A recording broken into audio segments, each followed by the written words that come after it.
I'm Bernard Hickey with the daily briefing from interest.co.nz. Today we look at the latest on the global credit crunch, which is driving financial markets, interest rates and currencies on both sides of the planet.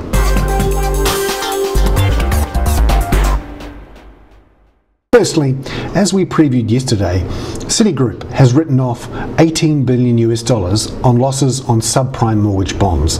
It posted its first ever net loss as the credit crunch fallout worsens. New Zealand interest rates and the Kiwi dollar have risen in recent weeks on the global turmoil, and today, however, our currency dropped back, partly because investors are becoming increasingly risk averse.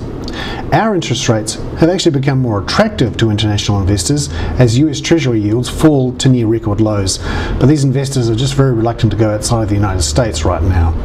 America's biggest bank, Citigroup, also announced it will raise $14.5 billion in fresh capital from the Singapore government, Saudi Prince Al Walid bin Talal and former CEO Sandy Weil.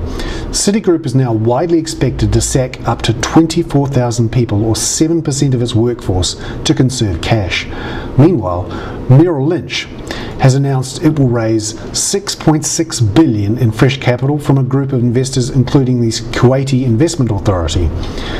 Analysts are now predicting Merrill will announce a write-off of subprime losses of up to $20 billion on Thursday.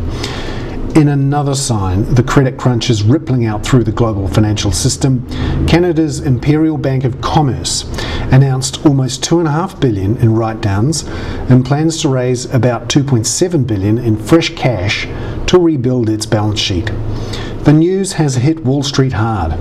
It's fallen more than 2%, or 240 points.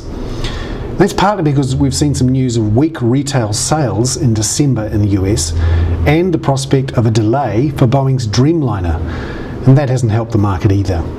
We reckon that banks globally have written off $62.9 billion in losses on subprime mortgages in the last 2 months.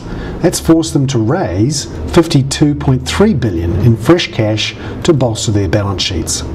The global credit crunch continues to drive US Treasury yields down, increasing the risk premium for New Zealand debt. This flight to quality has temporarily, at least, shunted the New Zealand dollar down, although the prospect of a wide differential in favour of New Zealand interest rates is widely expected to pressure the currency higher over the longer term.